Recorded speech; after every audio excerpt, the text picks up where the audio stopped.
Um, what a day. All right. So, welcome everyone. Let's see. Need to get the chat up over there on Rumble. It is going. So, we're on chapter 13. This is called This Needs to Be Dragged Out into the Open. And this starts off in the Christmas time of 1944, just as the Pell controversy was coming to a head. Allen Dulles proposed a plan to Washington under which German industrialists and technical men with brilliant industrial records, the same ones that were running the slave labor camps, who had worked for the Nazis, were to be offered amnesty by the OSS in order to retain them as quote unquote valuable sources of information. The first men Dulles sponsored illustrate the moral question that inevitably arise in such programs. They were a pair of brothers said to be named Schmidt, Schmidt. Dulles wasn't certain of the details. One of them ran a munitions plant, and the other was a senior executive at Messerschmitt,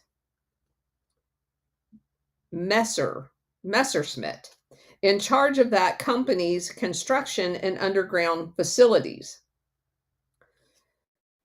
They also had warplane plants near Vienna. Now that the war was clearly lost, Dulles said, the Schmidt brothers were looking for a safe way out. The ethical dilemma was obvious. On one hand, they might in fact have information useful to the Allied war effort, but on the other hand, they had been part of the exploitation of forced labor, and that was undeniably the foundation of the German arms production throughout the war. The Messerschmitt would also be a suspect in a Nazi extermination through labor efforts, as prisoners made up most of the workforce at these factories. Dulles was surely aware of the criminal character of much of the German war production because he was in the OSS in Bern, Switzerland, where the guy was bringing all of the information. He was bringing it to Dulles's office. So yes, he certainly was aware of it. The French guerrillas he was underwriting were made up mainly of men who had gone to the hills rather than face forced labor. So not only did he have the guy that was the kind of mid-level industrialist that we've talked about throughout all of the former chapters, bringing the information to Allen Dulles, you had French who had evaded capture that was bringing the information back to Dulles as well. If one concedes that in certain circumstances a greater evil could be avoided by giving amnesty to the Schmidts, then exactly how far and on what terms should the protection extend? In this case, Dulles based his appeal for the Schmidts on very flimsy evidence. He told Washington that he had been, quote unquote, reliably informed that the two brothers were non-political with brilliant industrial records. Yet the OSS man was uncertain of their names, but he had it on concrete fact that they were the good guys. Don't know who they are, but they're the good guys. And what of the Schmidts who contacted the OSS after the German surrender? Should they too receive the same amnesty as quote unquote valuable information sources? Allen Dulles understood that there were splits between the German economic elite and the diehard Nazis, and he favored dividing these groups to the greatest degree possible. He believed he could extract economic and military intelligence from the Nazi partners, sow discord among the Axis ranks, and preserve business and political leaders favoring private enterprise for post-war reconstruction. And again, you have to understand, as we're reading through this, that Allen Dulles and John Foster Dulles were instrumental in writing all of the contract arrangements for the industrialists in Nazi Germany that colluded with their American counterparts during the war. Dulles offered cooperative Axis leaders promises of protection from prosecution for their crimes and asylum from the advancing Red Army. The collaborators often faced charges of treason, a capital crime, as well as accusations of slave labor, persecution, looting, and other offenses that were not just crimes against humanity, but actual, really war crimes, even by Hackworth's definition. Dulles also appealed to the class interest of former collaborators and their desire to protect, quote unquote, Western civilization from communism. So, again, the war's not over, and we're already talking about the Cold War.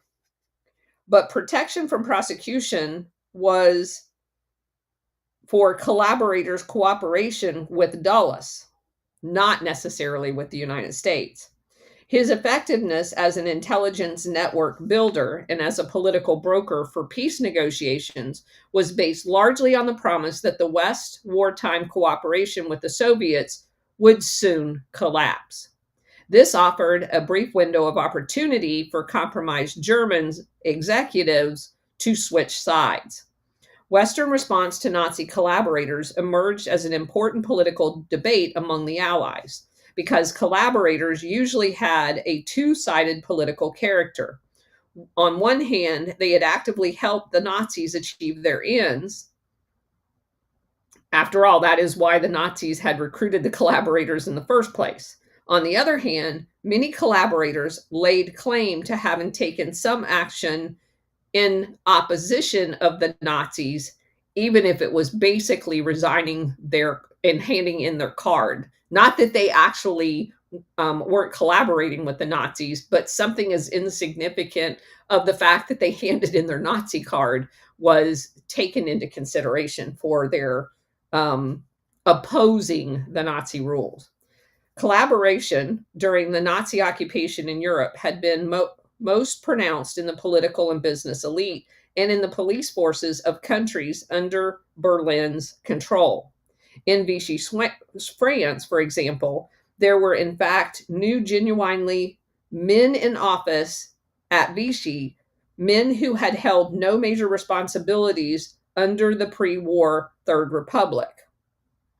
While French brown shirts found places in the realm of order, like the police, and in producing propaganda, especially later in the regime. They never gained influence in the vital fields of finance, defense, and diplomacy in Hitler's apparatus. But some elements of the Third Republic leadership passed directly into the Vichy regime, almost without change of personnel. And keep in mind, this Vichy, they were collaborators with the Nazis. They also formed the basis of the resistance in France to eventually Charles de Gaulle. Officials of the Masonic Order and others tied very closely to a group called the Popular Front, and a handful of top officials personally linked to Paul Renaud, Reynauд. The Third Republic's business elite went on virtually unchanged, along with those who would later join the French government, but no leading businessman comes to mind. Vichy was run to a large degree by a selection of what French political sociologists called notables, people of already high attainment in the world of public administration, business, professions, and local affairs that again had an affinity for Hitler. The situation in other conquered countries varied, of course. In each country, including Germany itself, the elite's enthusiasm for the Nazis had ebbed by the end of the war. Nonetheless, Except in Poland and the occupied territories under the Soviet Union, the Nazis consistently succeeded in enlisting the assistance of this established power structure to do its bidding. Wartime collaboration with Nazis frequently had a distinct class character. Complicity with the Nazis tended to follow the lines of existing political, economic, and social power in countries dominated by Hitler's government. Put bluntly, almost any conventional post-war government on the continent that seriously attempted to free itself from the influence of wartime collaborators would soon be cutting its own bone, just as Turkey had discovered when it attempted to prosecute the genocidal leaders after the First World War. The integrating institution of society had often played a crucial role in all of the war crimes conducted by the German government. But this could not be acknowledged in Europe, much less prosecuted without damaging the legitimacy of some post-war efforts. This, the US and its non-Soviet allies were unwilling to do. They feared a political and economic consequence that they didn't want. The State Department's faction, which had refused to intervene in European affairs on behalf of the people being worked to death during the war, led the way in insisting that the U.S. intervene on behalf of the threatened European elite after the conflict was over. These two tactics, which might seem at first to be contradictory, were in fact based on what seems to them to be the overriding importance of preserving a stable European political center, open markets, and a willingness to cooperate with U.S. geopolitical and economic strategies. This was the purported, quote, vital national interest of which Dulles was speaking. General Eisenhower's political advisor from the State Department, Robert Murphy, became one of the most influential advocates of close U.S. relations with all of the Nazi collaborators, particularly those in Vichy France. Murphy had risen through the ranks at the State Department after World War I because of his talent for diplomacy and his ability to find common cause between U.S. interest and the old guard in the European establishment. Early in the war, Murphy had brokered a deal with the one-time Vichy collaborator, Admiral Jean Darlan. For Murphy and for Allen Dulles, George Kennan, and the other factions, men such as Darlan were integral to the overall U.S. political strategy for the war. As Murphy and his allies saw things, communists and socialists were likely to make substantial political gains after the war because of their roles in fighting Hitler.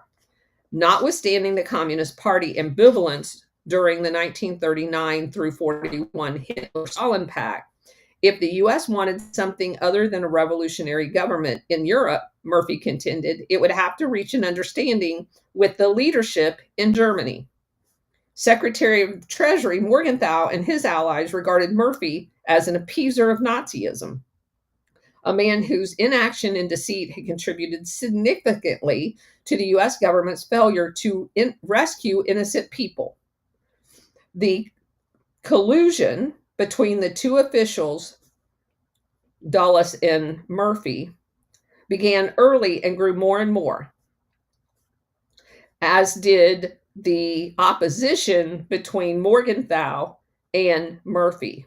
By 1945, Morgenthau was using almost every audience he had with Roosevelt to argue Murphy's dismissal as the U.S. political advisor in Europe. In the last days of 1944, as Dulles was in Bern drafting his brief for the Smith brothers, Morgenthau was in Washington drawing up what amounted to a manifesto on Germany for Roosevelt. 3 points seemed basic to Morgenthau. Germany had the will to try once more to conquer the world. It would require many years of democracy and re-education to achieve any real change, and the survival of the heavy industry would once again give Germany a war-making capability in the near future. Morgenthau concluded his analysis with the following. The more I think of this problem, the more I read and hear discussions of it, the clearer it seems to me that the real motive of those who oppose a weak Germany is not any actual disagreement on these 3 points. On the contrary, it is simply an expression of fear of Russia and communism.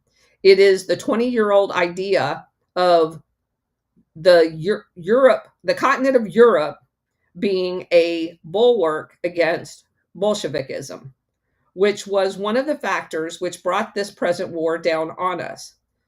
Both people who hold this view and unwilling, for reasons which no doubt they regard as statesmanlike, to come out in the open and lay the real issue on the table. All sorts of smokescreens are thrown up that Germany must be rebuilt. This thing needs to be dragged out in the open. I feel so deeply about it, and I speak strongly. If we don't face it, I am just as sure as I can be that we are going to let a lot of hollow and hypocritical propaganda lead us into recreating a strong Germany and making a foe of Russia. I shudder at the sake our children will face what will follow. And of course, he was right, because they used all of that to create the Cold War, which continued to milk us dry.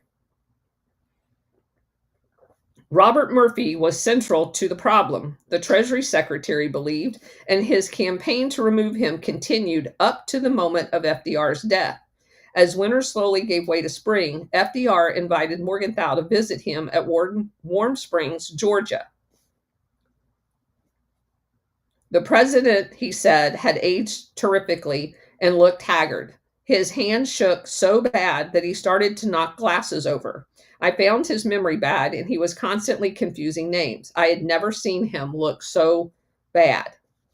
But FDR seemed a little better after cocktails and dinner, so the two men settled down to talk. Quote, I told the president that General Lucius Clay had called on me, and I had asked him what he was going to do about Murphy. And he said that he realized that was one of his headaches. The president said, well, what's the matter with Murphy? And Morgenthau said Murphy was too anxious to collaborate with the Nazis. The president said, well, what have you got on your mind? Morgenthau responded, in order to break the State Department crowd, just the way you broke the crowd of admirals when you were Assistant Secretary of the Navy. My suggestion is that you make Claude Bowers political advisor to Eisenhower. Bowers was part of FDR's New Deal team, who was at the time the U.S. ambassador to Chile. Morgenthau also told the president thought that it was a wonderful idea, and so he wouldn't forget it. I made him write it down. Morgenthau went on to appeal to Roosevelt's support for his battle with the State Department over U.S. strategy on Germany and the Soviet Union, and reports in his diary entry that FDR indicated that he was with him 100%. Roosevelt died the next day. Morgenthau remained Secretary of Treasury. Hold on. Bridget fell out. During the transition to the new president, Harry Truman, but without FDR's backing, he quickly lost influence within the government. Robert Murphy remained as Eisenhower's political advisor, and the State Department crowd, as Morgenthau had put it, consolidated its hold over U.S. policy towards Germany and the Soviet Union.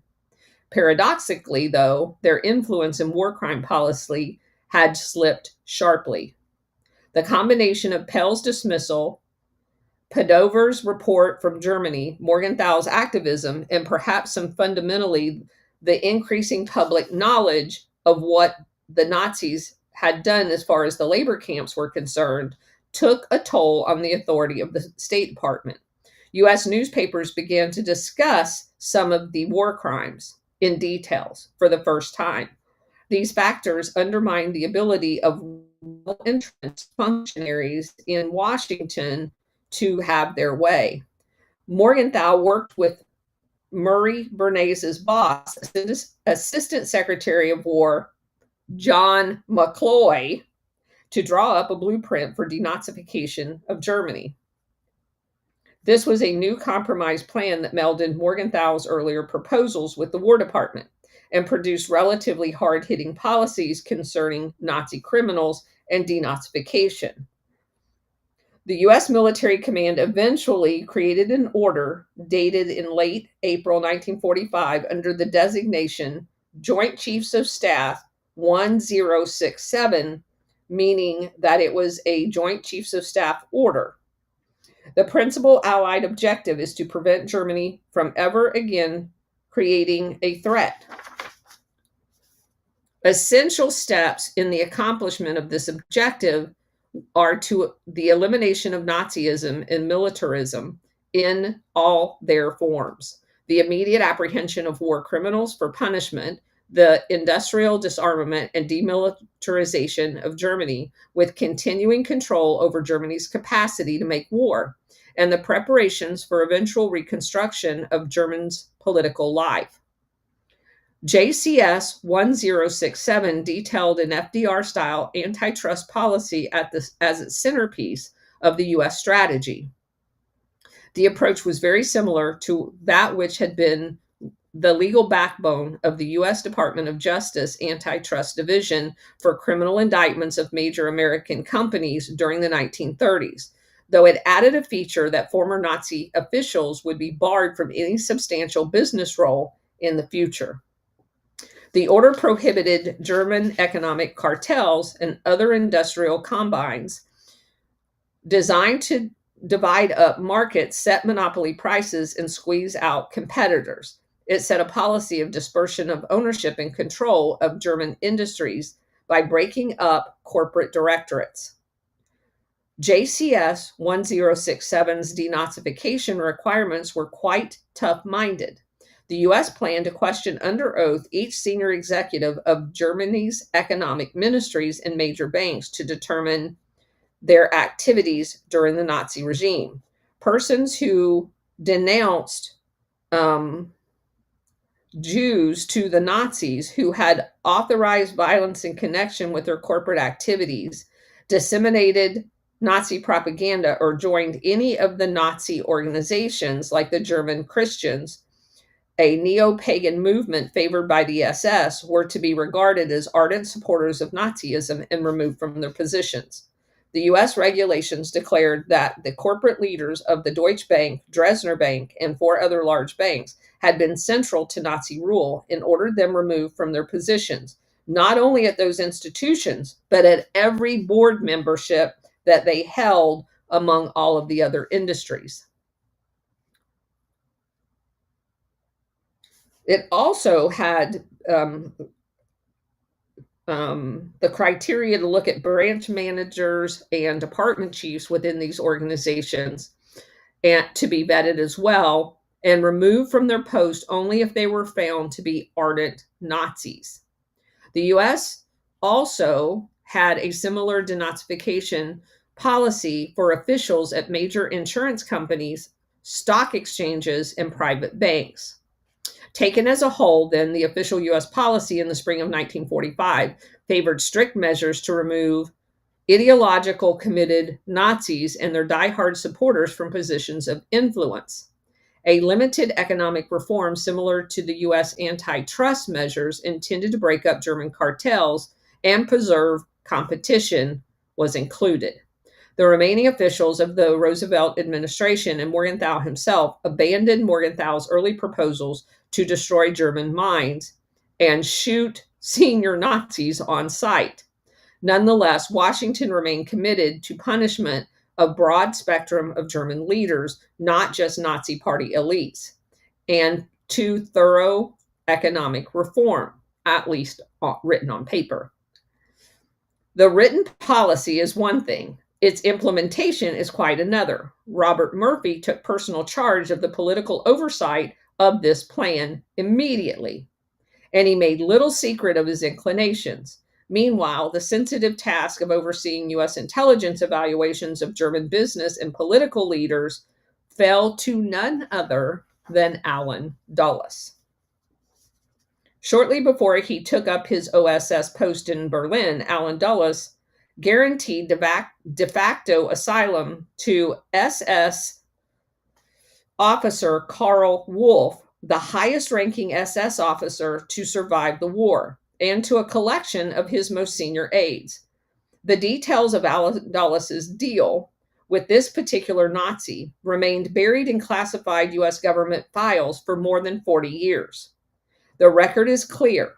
Whether Dulles intended it or not, his strategy for exploiting former Nazi leaders to advance purported US interests had sweeping implications for the US and Soviet relations, and I would argue that was on purpose. Allen Dulles' pivotal role in this hidden but crucial phase of European politics is at the core of Operation Sunrise, the secret negotiations in 1945 for a German surrender in northern Italy. This stepping stone for Dulles' post-war intelligence career was his covert diplomacy, bringing together Western intelligence agencies, fugitive Nazis, and certain leading Vatican officials of the day. In late 1944, Pope Pius XII and Cardinal Schuster of Milan had contacted the SS, the German military command in Italy, and OSS agent Dulles in Switzerland, offering to serve as intermediaries in negotiating to ease the surrender of German forces in Italy. This confidential memo, Cardinal Schuster stressed that the Italian Communist Party would likely gain from continued fighting between the US and Germans in the Italian peninsula. The Catholic Church regards the systematic destruction of public utility installations, together with that of industrial plants, as a prerequisite of Bolshevik infiltration into Italy. This threat to living conditions on the one hand and industrial potential on the other is intended to create disorder and unemployment. This was the basis in which the masses are to be won, first for the communism and then for Bolshevikism, Schuster wrote. He stated that a negotiation with Germans' withdrawal, on the other hand, would stabilize the economic situation, undermine the popularity of communist resistance, and reduce the possibility of German military leaders would be tried for war crimes once the conflict was over. Was the beginning of their later use at Nuremberg to say they helped us. And that simple thing, with no evidence of this, is just a church official writing a bunch of words about this threat that's out there, which had not happened. It was just something they put on a piece of paper saying, hey, this could happen. We could actually have a communist invasion, which sounds exactly like Operation Gladio, which is in the works as well right now, on another note. And that document was what Allen Dulles used to basically grant unofficial amnesty to these people, allowed them to basically come over to the Allied side. And then that information was later presented at Nuremberg that they weren't true Nazis because they really wanted to help us. There was more to the Vatican initiative, strategically speaking, than simply rescuing factories. The Vatican proposal would give US and British forces control of a strategically important port in Trieste on the border of Italy and Yugoslavia. This position would permit them to rapidly enter Yugoslavia, Hungary, and Austria, so that the US had that territory and not the Soviet Union.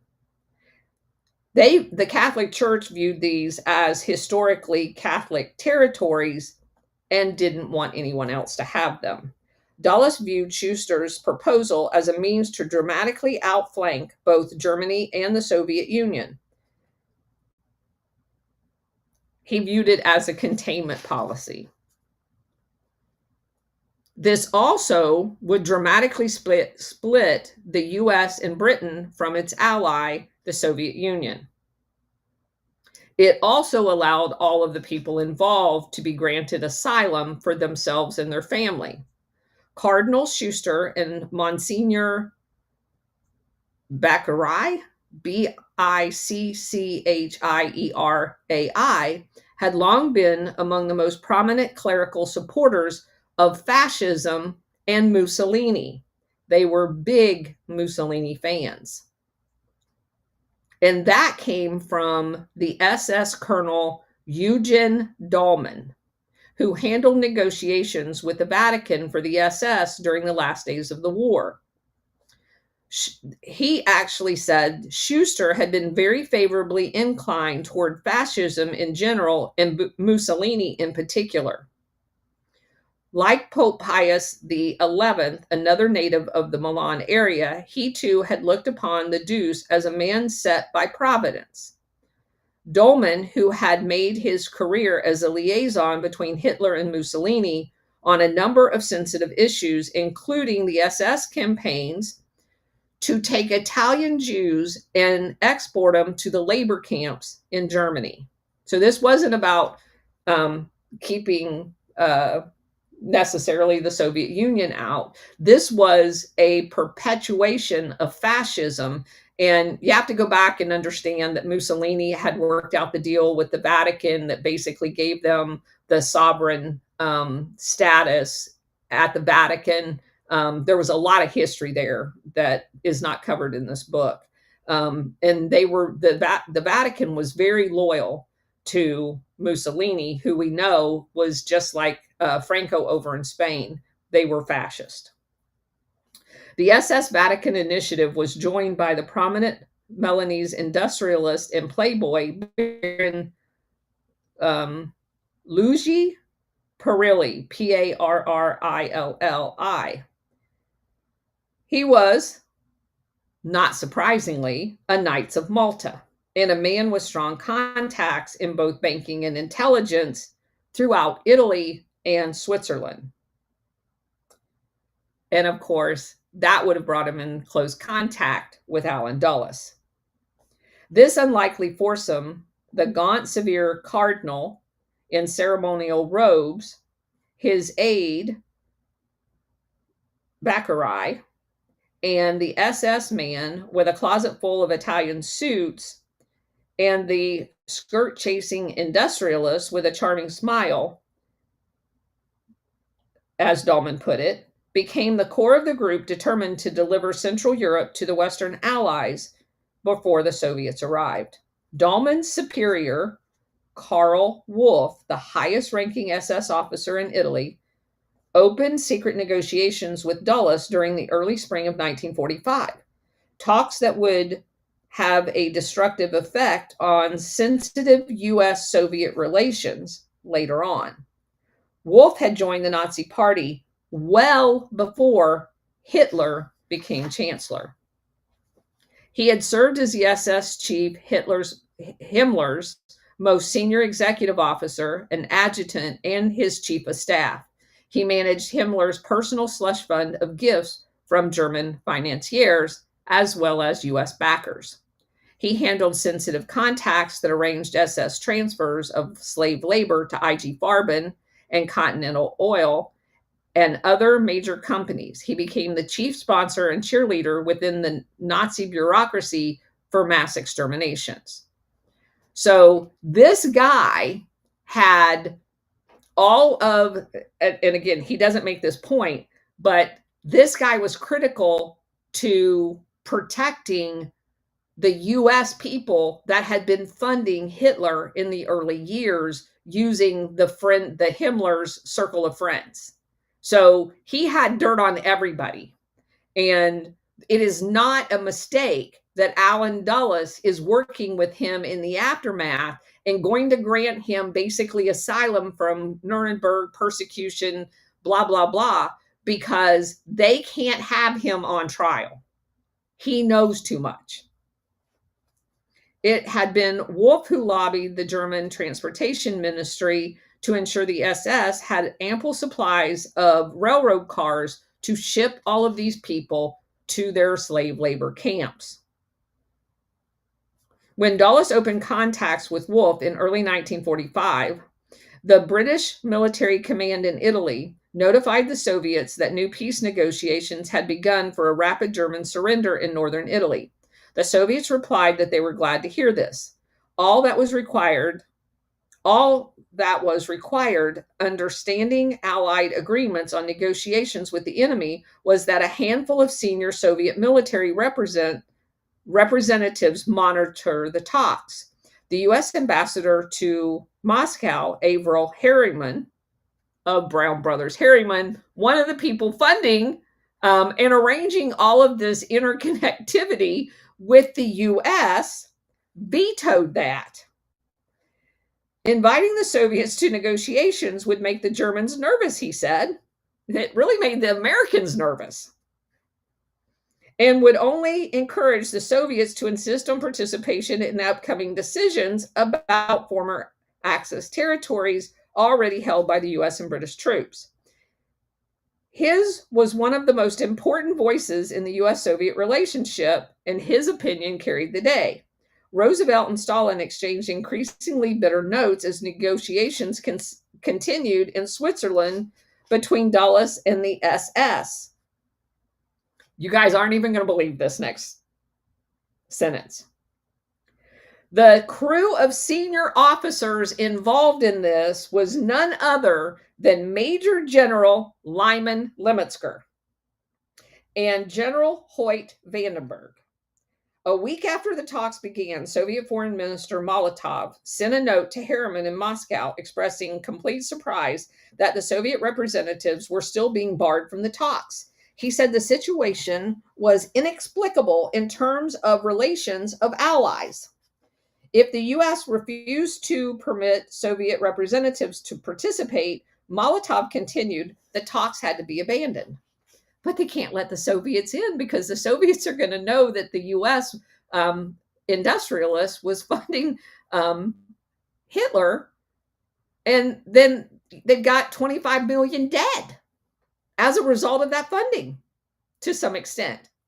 Roosevelt wrote directly to Stalin a few days later. The Soviet Union misunderstood what was taking place, he insisted. The talks in Italy were basically a local matter, comparable to that which the Baltic coast cities had earlier surrendered to the Soviets. Roosevelt seemed to approve the Soviet participation in talks, but said these basically weren't actually what they were. You're just misunderstanding it. He insisted the talks in Switzerland were an investigation. It really wasn't a negotiation at all. Stalin escalated the argument. His foreign minister, Molotov, suddenly with new commitments in Moscow and would not attend the founding of Roosevelt's most cherished post-war project, the UN organization, unless it was resolved.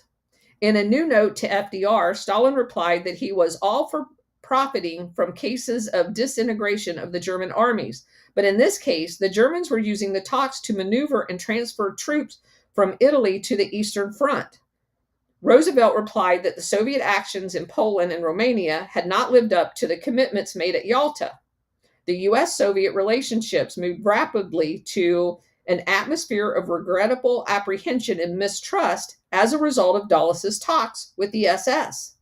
Roosevelt commented and again insisted to Stalin, that's not what this talk is all about, except it was. Stalin seemed to know many of the details of what was going on inside the talks even before Roosevelt did.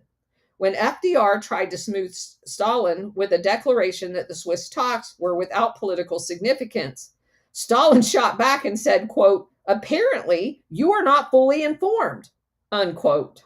Stalin's military intelligence agents in Switzerland were, quote, sure that negotiations did take place and that they ended in an agreement with the Germans, whereby the German commander on the Western Front, Marshal Kesselring, is to open the front to the Anglo-American troops and let them move east, while the British and Americans had promised in exchange to ease the armistice terms for the Germans. I think my colleagues are not very far from the truth, he continued. If this perception was wrong, he asked, why were his men being excluded from the talks? Unquote. Cardinal Schuster had proposed that Dulles enter these discussions directly with Wolfe. No final deal had been struck, though by early April, both sides in Switzerland were once again seeking the guidance from their home offices. The German front had begun to collapse throughout Europe. The Red Army was at the gates of Berlin, and Dulles' grand plan to take Central Europe by way of Therese had failed. The Bern incident, as Roosevelt described it in a last letter to Stalin, written only hours before his death, quote, now appears to have faded into the past without having accomplished any useful purpose, unquote. But that was not true. It actually achieved a huge benefit to the people involved. FDR's ban on a formal agreement did not preclude Dulles from making more limited gentleman's agreement with his SS counterparts for concessions that he saw advantageous to the U.S. geopolitical strategy.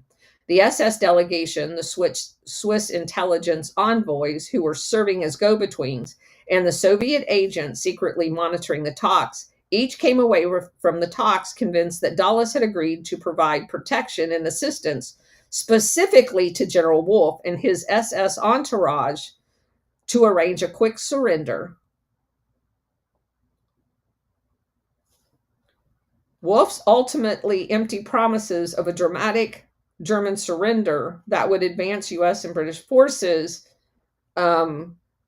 Dulles intervened on a half dozen occasions in an effort to keep Operation Sunrise negotiations on track, even after the joint U.S.-British military command in Italy ordered him to stop. By the last week of April, senior U.S. and British military commanders in Italy concluded that Sunrise Project was of little more than an effort. So the military people thought that the SS was using it to drive a wedge, which of course Allen Dulles was guilty of. He's trying to drive a wedge against the Soviets. And the military commanders on the scene in Italy were not part of any of these negotiations. Dulles's top aide, Gero von Gabernitz, Gaebernitz, kept the negotiations open and acted with Dulles's cooperation to rescue Wolfe from Italian partisans. The U.S.-British combined chiefs of staff are known to have opened an investigation into Dulles's dereliction of duty and refusal to obey orders in connection with the Wolfe rescue. But the records of this inquiry disappeared almost immediately from the OSS and military files and have never been recovered. I bet. That's a benefit of becoming the CIA director. As a practical matter, Operation Sunrise contributed considerably more to souring the U.S. relations and to enhancing Allen Dulles's carefully cultivated reputation as a spy master than anything else. Operation Sunrise was seriously counterproductive from a strategic and political point of view, but not from Dulles's point of view. He got what he wanted because he's intending to set up Operation Gladio throughout Europe, and Nazis and their stay-behind infrastructure was critical to Dulles's plan. The unconditional surrender policy did not cost U.S. lives, it saved them, perhaps by the thousands, by guaranteeing that the Soviet Union would carry most of the weight in the war against Hitler. While FDR was right about Sunrise, he was mistaken in his hope that a struggle for control, well, he wasn't right about the fact that it wasn't really a negotiation, because it was. In May 1945, only days after FDR's death, the U.S. and British forces sought to consolidate control of Therese as a beachhead for the South Central Europe. But Joseph Tito's well-organized Yugoslav partisans regarded the city and its environment as part of a liberated Yugoslavia, and they opposed the U.S.-British initiative. The inter-allied clash over what might otherwise be an obscure seaport became one of the first crystallizing conflicts of the Cold War. Stalin opposed Tito's claim to the port and criticized his adventurism in backing left-wing nationalist guerrillas in the Therese area and in Greece. But that was not how things appeared in Washington. The chief U.S. political advisor on the scene, Alexander Kirk, K-I-R-K, had been the U.S. charge d'affaires in Moscow during the 30s and an early influential advocate of the hardline policy against the Soviet Union. Kirk convinced himself in Washington that Tito's forces were acting as a cat's paw of the Soviet Union and that the Yugoslav claim to the port was an example of aggression. Winston Churchill and Joseph Grew, a Morgenthau opponent, who was now acting U.S. Secretary of State, strongly backed Kirk. Kirk's desires report only confirmed their long-standing analysis of Soviet policy. Grew regarded the port crisis as nothing less than the first military confrontation in the U.S.'s war against the Soviets. World War II and had thus far resulted in the transfer of totalitarian dictatorship and power from Germany and Japan to the Soviet Union to be the new target. And immediately they began a propaganda campaign against the Soviet Union. The port of Therese illustrated the future world pattern that the Soviets aimed to create throughout Europe, they said. The new war against the US and the Soviet Union, quote, is as certain as anything in the world can be certain, unquote. That came from the acting Secretary of State and was directed to the new president, Harry Truman. Writing on May 19, 1945, as ashes were still smoldering in Berlin, Grew recommended that our policy towards the Soviet Union should immediately stiffen all along the line. It will be far better and safer to have a showdown before Russia can reconstruct herself and develop a tremendous military, economic, and territorial power. Above all, it would be most fatal thing, Grew continued, to place any confidence whatever in Russia's sincerity because the Soviet Union regards our ethical behavior as a weakness to us and an asset to her. Now, this is coming from the people who were just lying to the Soviet Union about working deals to save Nazis. But they're taking what they were doing, projecting it onto the Soviet Union. And I'm not saying the Soviet Union's a good guy, but they're accusing them, creating the footprints for the future Cold War over a port in Italy because they intend to use the threat. And in this statement that Grew wrote to Truman, he acknowledges the fact that the Soviet Union in its current state is not a threat at all. He said, do this now before they can become a threat. And yet tomorrow, they are going to use the fact that the Soviet Union is going to come over the Volga Gap and annihilate the Europe in order to justify setting up Operation Gladio and their quote-unquote anti-communist network. They just wrote in a piece of paper to the President of the United States that they are currently not a threat because they've been devastated. Okay. Truman remained cautious about the confrontation, but he had voiced suspicions of the Soviet Union as well. The president clearly accepted the thrust of Grew's analysis. Truman resolved to maintain the U.S. and British control of the port after a show of military force against Tito's partisans. 3 points are worth stressing. First, senior U.S. officials, including the acting Secretary of State, had concluded as early as May 1945 that a U.S. war with the Soviet Union was as certain could be, and that placing any confidence in anything the Soviet Union said was a fatal mistake. These were not offhanded comments. It was the official policy. Second, the ideological-driven U.S. conviction that Tito was simply a pawn of the Soviet Union expanded what was in reality a local dispute with Tito into a more fundamental clash between superpowers. The Soviets saw their action during the port crisis as a concession to the West and as an illustration of good faith. Churchill, Grew, and Truman read the situation exactly the opposite. To them, the outcome of the port seemed to prove the value of getting tough with Moscow. Despite the fact that the Soviet Union had conceded the port to the British and the US from the onset. The US Soviet relationships deteriorated from there. Lastly, the most relevant to the present discussion, the political crisis over the port had immediately and substantially impacted the US policy concerning war criminals and suspected collaborators. Allied war crimes policy remained for most decision makers primarily a tactic to deepen the East West political rivalry and only secondarily an issue of justice. The showdown with Yugoslavia emerged as a disturbing example of how the weakness of international law concerning crimes against humanity helped shape the creation of the Cold War. Tito's government made repeated detailed requests of the Western Allies to turn over scores of Yugoslavian Nazis and collaborators who had fallen into the US and British hands. Most of those requests were straightforward and not controversial.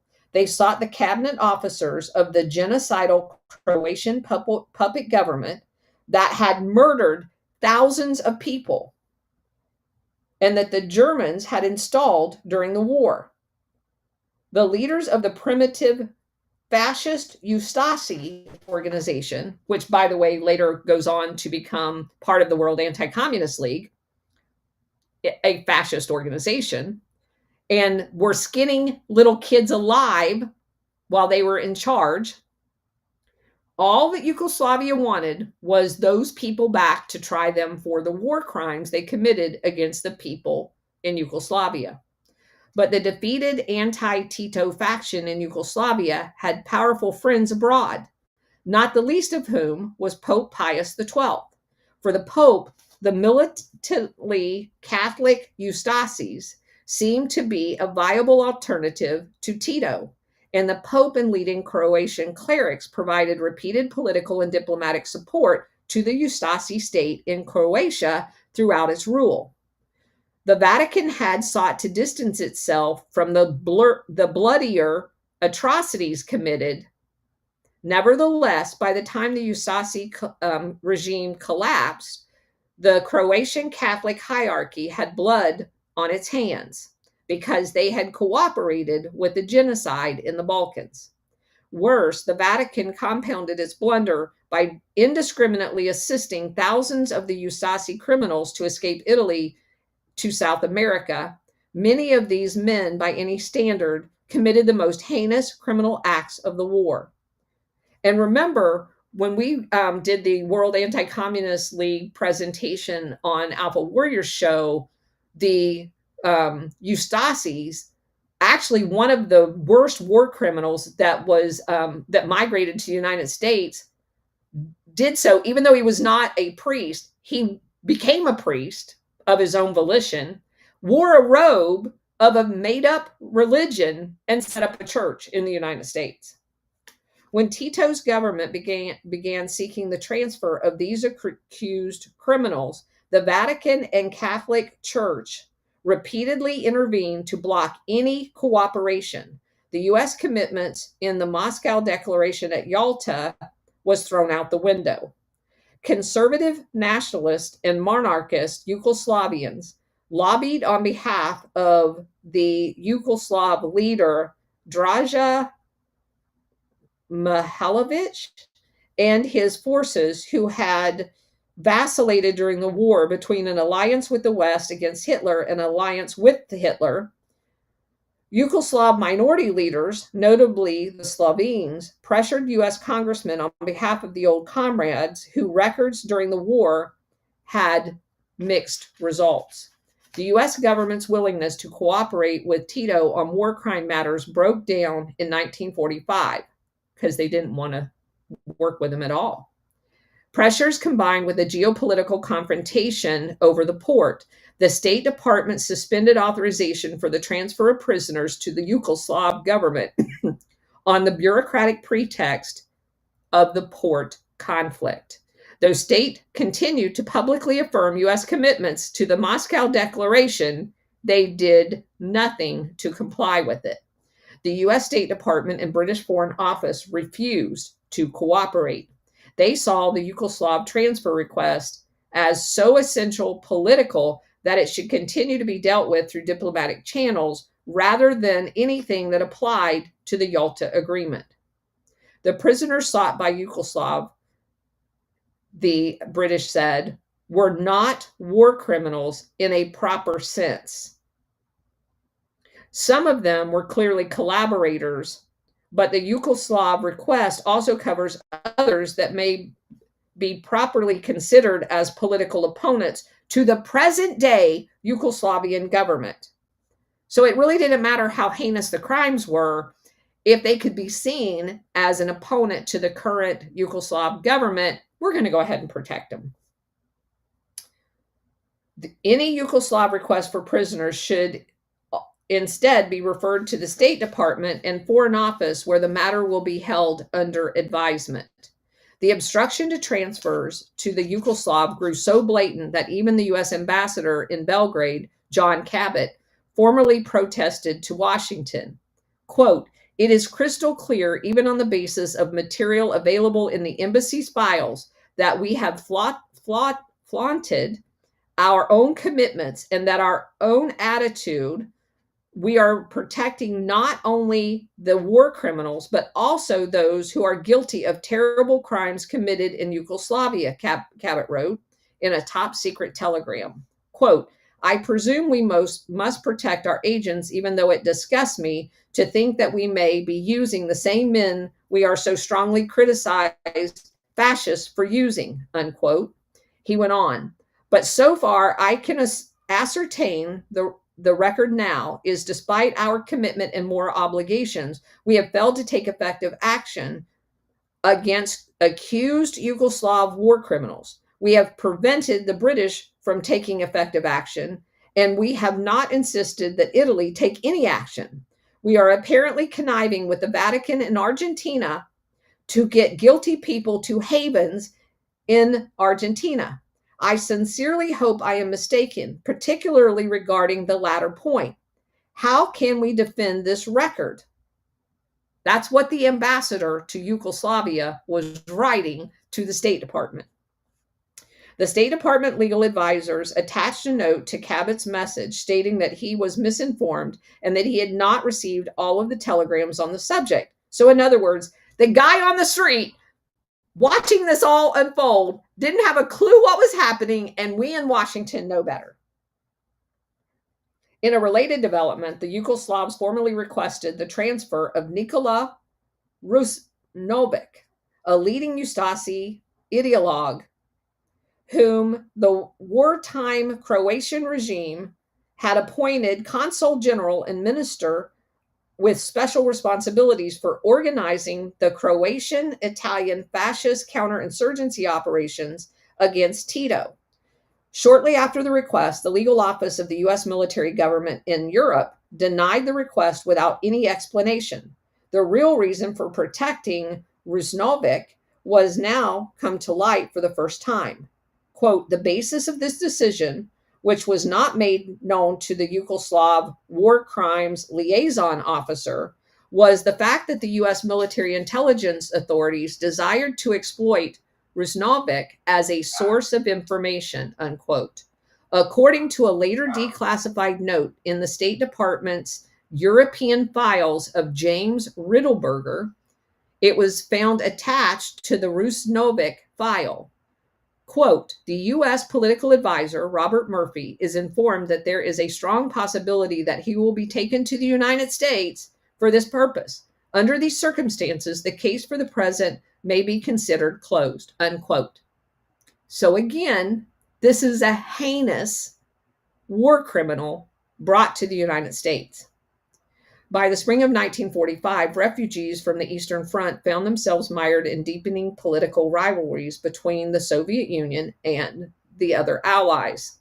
The indigenous resistance movements in Yugoslavia, Greece, Italy, and other European countries. This problem was particularly acute for defectors from the Soviet Union who had fought for the Germans.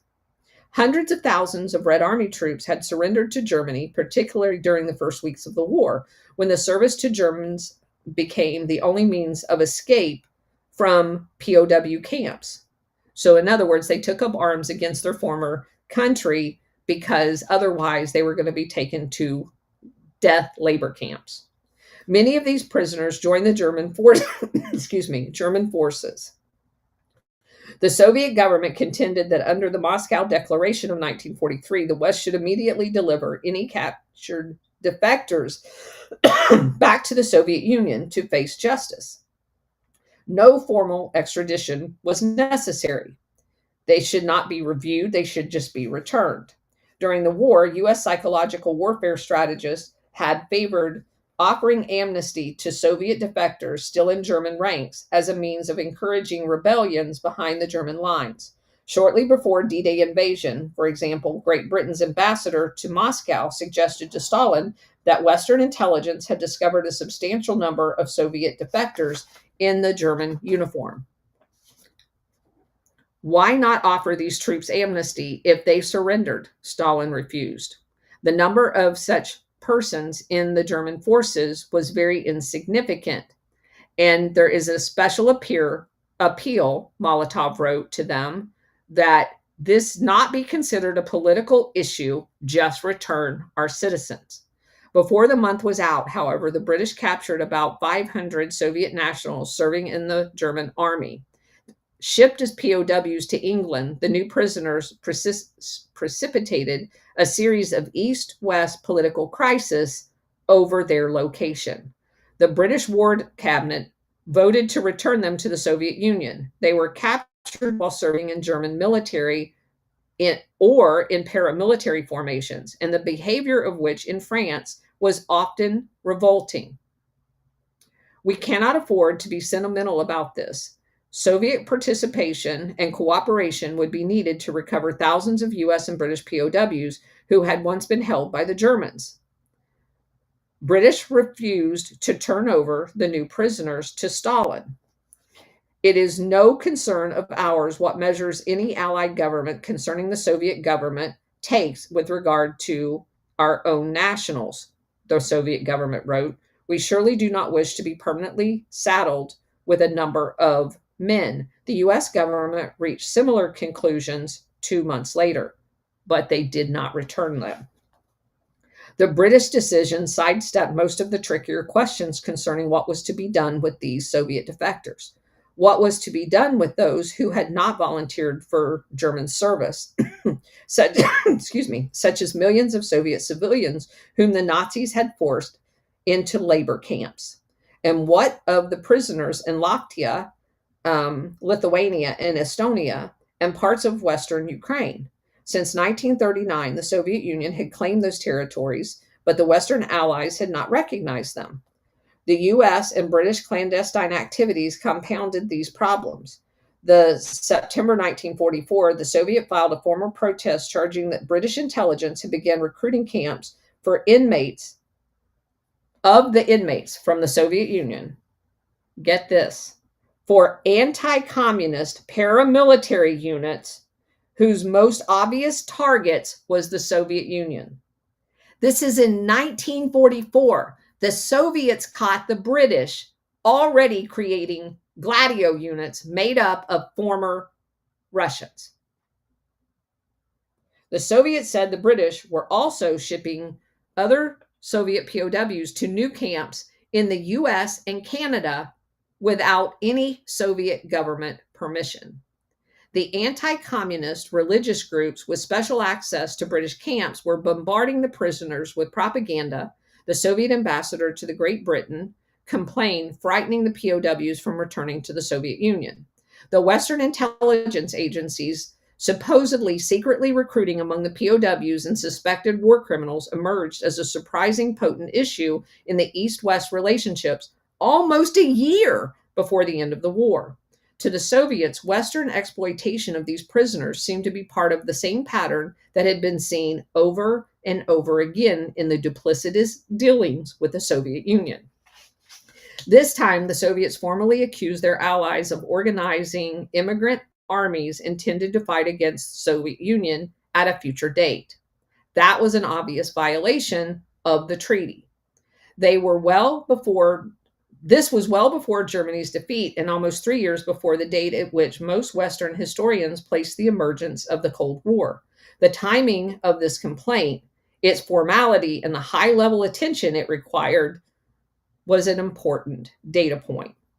By the autumn, tens of thousands of former Soviets had fallen into the US and British hands. The American captured at least 28,000 former Soviet troops in German uniform in northern France alone. The Western Allies' repatriation program moved ahead. Some prisoners bitterly protested, fearing that they would be executed for treason if they returned to the Soviet Union. Others volunteered to go back, believing that Moscow viewed this demonstration of an act of loyalty. That November, the British returned the first shipment of 10,000 prisoners, almost all of whom were former Red Army soldiers who had defected to the German ranks, but had then been captured by the British. When they volunteered to be repatriated in an ocean convoy to a port for the Soviet Union, only 12 of them clearly objected to being repatriated, but they were put aboard by force. The first U.S. shipment of 1,179 Russian prisoners left San Francisco in December 1920 on December 29th aboard a Soviet steamer. 70 of those prisoners protested repatriation, and 3 of them attempted suicide. Little is known about what happened to them when they got to Russia. The Allied leaders discussed prisoner repatriation at least twice, once at Churchill's October 1944 conference with Stalin shortly before the first British shipments, and again at February 1945 Yalta Conference. They reached several simple agreements. Each of the powers retained authority to deal with its own nationals, and the Soviet Union would help repatriate 50 to 100,000 Western prisoners it had liberated from the Germans, and the West would return all the Soviet nationals. Fairly simple.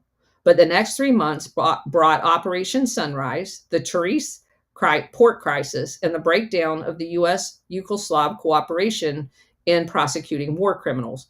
By July 1945, Soviet suspicions that the Western Allies were not complying with any of their agreements was validated.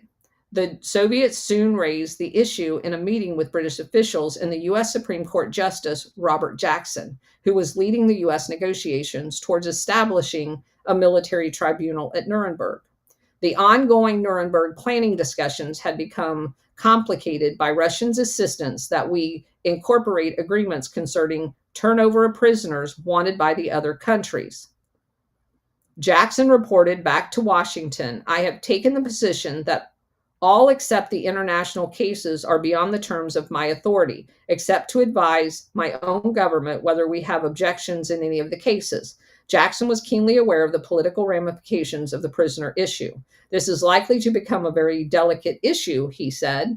"You will need to decide what terms to impose and what showing will be required of criminality." The Czechs had already demanded the surrender for trial of Hans Frank and other Nazi occupation officials, Jackson noted, and the U.S. needed a uniform policy on this issue.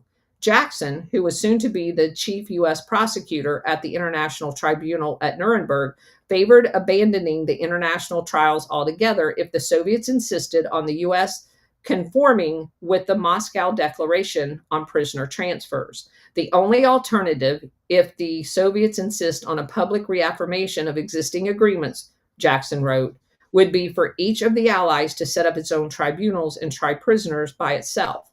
That approach would be easier for me and faster, but it would be desirable to give an example of unity on the crime problem.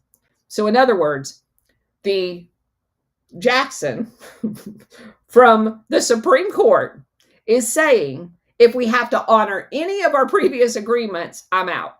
We shouldn't even do it. That's just crazy shit. Okay, that's the end. So, crazy shit. Just crazy. Okay. And these people are just awful. These people are just awful. They need to be thrown in a pit, burned, built on top of, and then burnt again. Well, luckily they're all dead. Yeah, in the lower part of hell. But you can understand the total lack of any credibility on the international stage that the Allies had when every single time they showed up at a table with their quote unquote allies, they lied their ass off. They promised them that they would do all of these things, and each and every time didn't follow through on any of it. That's what I found most fascinating about this book. And then everybody scratches their head and says, how did we end up in the Cold War? And it's all the Soviet Union's fault that we even had a Cold War. It's crazy. It just literally shatters everything that you thought you knew about history, when in actual documents that were 40 years later declassified, they're admitting that they had no intentions of honoring any of the agreements they made. And the guy on the street in Yugoslavia is telling them the heinous crimes these people that they're saving committed against their fellow citizens in Yugoslavia. And the US is like, no, I'm good. We're going to keep them over here with our citizens. They're basically terrorists, but you know, they're fascist terrorists, so they're fine. Okay. Well, we've been through it before, but you know, they're just awful. Just saying. Bella in the house. Bella in the house. Hello. Oh, and by the way, can I say my cantaloupe has their first bloom? Oh my gosh, girl, that was fast. So excited. So we're gonna. And I had to pop a squirrel this morning, so Cousin It would be really proud. Well, because he was eating my strawberry. Oh my gosh! Violated the one commandment. Yeah, yeah, that's definitely a death sentence. You cannot touch the strawberries. Shut him out the bathroom window. Sorry. Sorry, but not sorry. Ron, go ahead. You know what, the last part you were talking about with Keel Hall, it was a good chunk of the Russians who fought for the Germans willingly because they hated Stalin. They'd been persecuted. There were some that did fight just basically out of it was an opportunity to get out of the like detention camps or POW camps. But in the end, any of the ones that did survive, they, as I understand it, what they did was they were on the Eastern Front, but they did a fighting retreat to surrender to the Allies, or to surrender to the British and the Americans. The Americans ultimately, they lied to them and told them that they were going to be sending them to another place, but ultimately it was called Operation Keel Hall, and they ultimately sent them back. And the Russians were very, very unhappy because they'd been double crossed by the Americans and British, and the vast majority of them actually perished. Either they were either executed or they died in gulags. Yeah. It's hard to get the exact numbers. They were very select. They didn't send them all back. There were quite a few of them, especially I don't want to say the more intelligent ones, but they did bring quite a few of them because they're Russian linguists to the United States. And the British kept several of them too. I mean, like in the hundreds of people. But yes, there was large amounts of them that eventually get returned. I read something that after the Soviet Union fell, that a lot of the records became available for the disposition of a lot of them. And a lot of them were sent basically to other labor camps up in Siberia, which was basically a death camp as well. Correct. So, yeah. Yeah, and and you're right. There there were some that were, maybe because of intelligence or things that they could value that the Allies saw, they kept them behind. And I mean, how would the Russians know? But and when you look at the German soldiers that were that were essentially captured by the Russians, they were sent to Siberia, and I think there is a story out there of one guy who escaped, and it took him like 7 years to get across Russia and ultimately come back. That's actually they made a movie. It was like a German movie that they made, which was actually kind of a heartwarming story. But yeah, very very very few Germans who fought on the Eastern Front ever came home. Yep. Yep. All right. Anybody else? All right. I know all these people over here in the Rumble chat wants me to comment on the Trump Elon thing. The only thing I'm going to say is there's no way that you have to kind of think about this logically. Who has had the Epstein files? Who knows what's on those tapes? Was it the corrupt FBI under Comey? Did they all have access to the Epstein tapes? I mean, supposedly it was the FBI that collected them, right? So if the FBI had those tapes, do you think that if Trump was anywhere in those tapes and they tried to coup him 4 times using lame bullshit, that they would not have during his first term, during the 4 years he wasn't president? Do you not think that at some point that would have been used? That they would not have brought that out as the quote unquote October surprise? If you're thinking logically. So if you start to question the fact that what is being said to you in this volley of information, if you can look at some of it and understand that there's a high probability that what is being said is not true, then you have to ask yourself the second question, and that is, what's the purpose of it?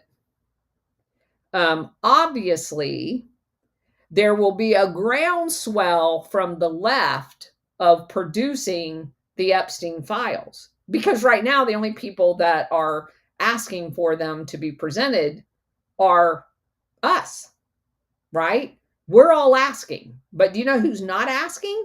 Anybody on the proverbial left, because they know that people that are on their team are on it. Well, Elon, in this quote unquote battle, saying that Trump is on them, is going to change that dynamic drastically. And all of a sudden, there's going to be a groundswell of people who never wanted to see the Epstein tapes surface out picketing in front of the White House going, oh my God, you have to release them. So I am not going to say that the conversations are quote unquote fake, but I think there is something else going on behind the scenes. So, yeah, everybody's over there going, it's kayfabe, it's kayfabe. Because nothing about it makes sense. And when things don't make sense, you have to zoom out and look at what the broader mission is. And to me, it opens the door for everybody who didn't want to see the Epstein tapes to all of a sudden all want to see the Epstein tapes. So, just my opinion. And I think it's hilarious. And also, it brought up a very important point. So, if Trump is taking away the tax incentive for electrical vehicles, what justification is there for all of the subsidies to the gas vehicles, right? And there's a lot of the what is the thing called, the offset that they get, because it's a depletable credit. So we've always been told that it's quote unquote fossil fuel, it's rare. So the oil and gas companies, when they pull the oil out of the ground, they get this humongous tax credit and they almost never pay taxes as a result of that, because it's a depletion credit. And I told you guys the story when I was in my bachelor's degree at Indiana University. My one of my accounting teachers for corporate tax class was a former IRS agent, and he told the story of a sand and rock company that was on the Ohio River that would dredge the river. Now, obviously, dredging the river was good to get bigger ships through it, but he was taking a depletion credit, and for lots of different reasons, he wasn't doing it correctly. And he explained all of the intricate details of what this thing was and who it all applies to. And so, if the gas and the oil industry in general is getting all of these subsidies from the government, if you're not going to subsidize the electrical side of it, how can you subsidize the gas side of it? And I think that's where that conversation is going to. This is just a way for it to be brought into common conversations. And for some reason, people don't pay attention when it's just discussed by normal people in a normal fashion. But if you bring up these issues in some controversial way, people pay much more attention because they've all been hooked on reality TV. So if you can have reality TV present these concepts, for some reason, many more people pay attention to it.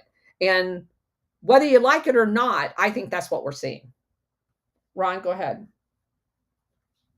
I think you're 100% right. I think that the feud between Trump and Musk is theater. I mean, there's no way in hell that they've come this far and then they're going to have a spat. The fact that they're having a spat, it gives the impression that they're weak and fractured, and Sun Tzu, look weak when you're strong. You see some of the stuff that Trump tweeted or Truth or whatever, but about how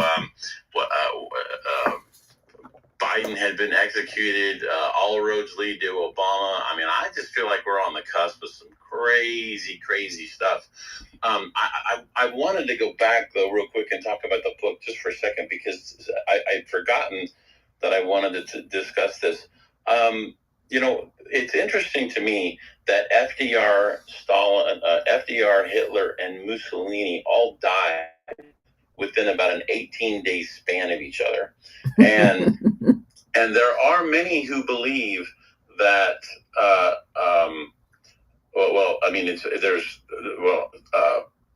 spit it out. FDR was not down with the idea of Israel becoming a state, becoming an independent country. He was not okay with that. He wasn't down with that. In fact, there's many articles about that he talked to the Saudis and he wasn't okay with that. And so I mean, there's a little bit of there's no real true hard evidence, but suspicions abound. And I'm just curious. I know you've probably read quite a bit. What are your thoughts on Well, I'm now convinced that Hitler didn't die. I think the information that is coming out of Argentina has that as a huge, big question mark, because you don't look for dead people. Okay, well, okay, well, just for the sake of conversation, the date that they said that he did die, which was April 30th, that day, Musa, that day, those three individuals, whether or not Hitler lived or not is I don't know the answer to that question, but just for the sake of argument, let's just pretend that he did. Well, you can't pretend he did now. It's not even about Hitler. This isn't really even about Hitler. It's more about FDR and his position and stance on allowing Israel to become a state. I don't know anything about that. I've never read any of that.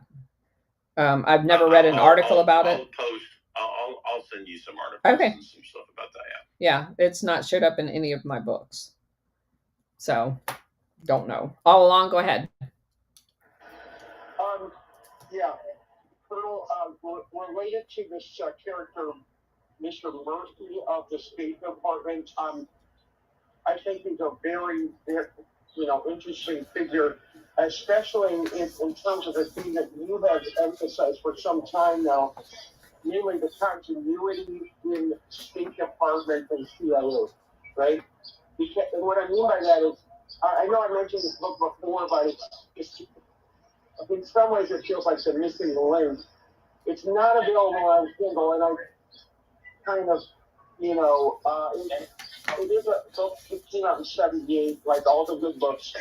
In my opinion, academia was like, by the 1980s, it's much more suited, but nevertheless, it's called A Pretty Good Club, and it's about this so-called weekend group in the State Department between 1920 roughly and 1947, right?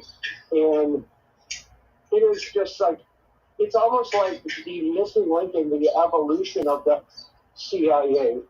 And it definitely, shows continuity with the State Department. Not just in terms of, okay, well, what about CIA influence in state, but what about, already CIA-oriented State Department influence and origins of CIA. And just definitely, I put it in the bubble.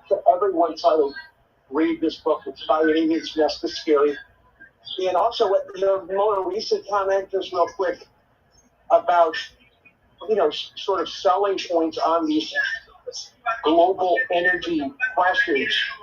I personally, I'm at a point right now where I have to kind of like not take sides on the so-called environment, climate narrative, because I haven't read really enough.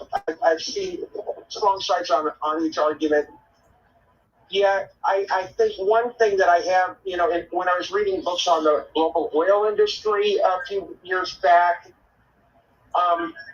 it seems pretty clear, whether you agree with the long-term implications of this argument or not, it seems pretty clear there was an oil-funded effort to disparage nuclear power, and possibly for very oil-funded reasons. Whether that necessarily means, A, B, and C logical deductions after that oil-funded effort to disparage nuclear power is questionable. But, I think your point about how the energy industry is so massive and is so carteled, yet divided by sectors, as in electricity versus, well, that's a simplification, that they do tend to look for ways to, sell their selling points that might be very narrow selling points for their industry to make it seem like it's much more broad for the so-called good of society. And, Thank you.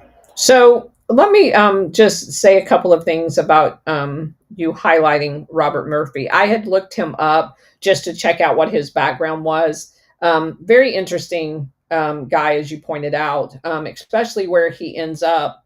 He ends up as the chair of the Intelligence Oversight Board under Ford, and then remains in that position for a little bit, a few months, in the Carter administration, which again, if you guys understand, that's kind of the international syndicates input into the operations that the CIA conducts. So just put that in your hat. He also served in a brand new position that Eisenhower created for him as the Undersecretary of State for Political Affairs, which is kind of like a broad reaching position to influence global efforts.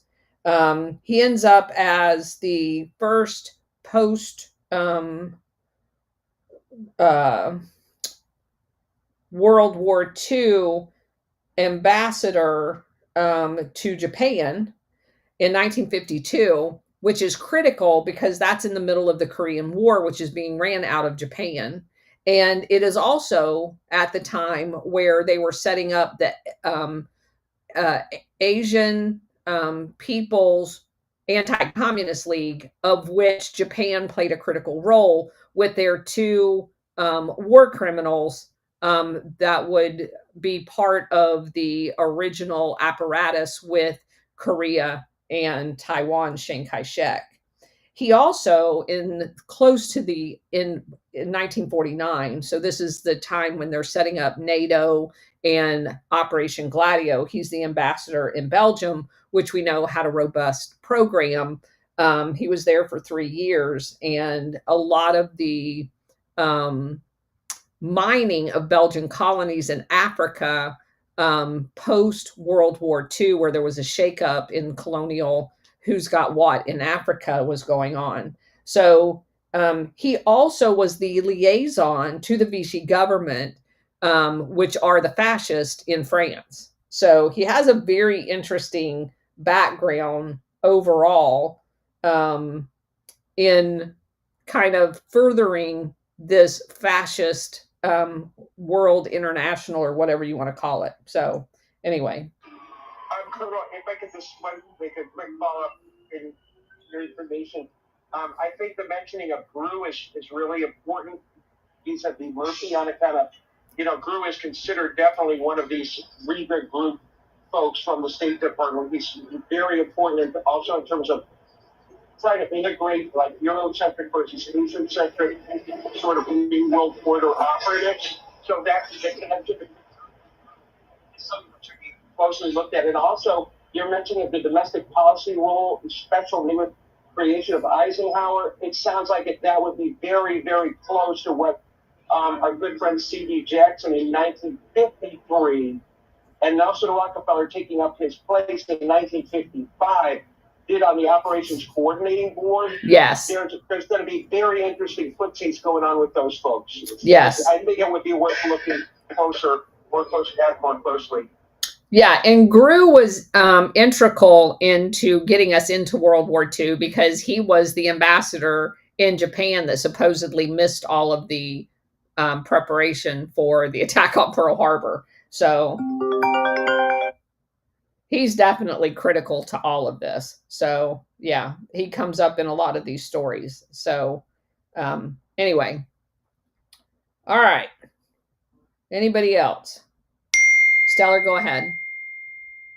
So it's not about the book that you were reading, but I was watching a documentary, like a docudrama from Russia or Czechoslovakia. Anyway, Prince Rudolph, I guess he wanted, I guess, prior to World War I, wanted to side with the Russians and I guess France, but it seemed like his prime minister and the dad, King Olaf, I think that was his name. Well, anyway, whoever his dad was went with the side with the church and things, and was in. So it just seemed like this thing goes really far back, doesn't it? Yeah, it does. We're getting pummeled by rain, fluke storm out of. Yeah. Out in Las Vegas, the very few times that it rains, and then it creates floods. It's really bad. It's really bad. We're getting totally pummeled right now. It's great. We need the rain, but this is crazy. All right. So if no one has anything else, we're going to call it a day. thank you everybody for being on Rumble and everybody here. I appreciate you guys showing up and learning our history. So we'll be back tomorrow. And tomorrow at noon, that's where we rescheduled the Secret Society. So there will be 2 shows tomorrow, one at noon and one at 4. So hope to see you guys there. Take care. Okay, guys, gotta run. Have a nice evening, and I will see you tomorrow.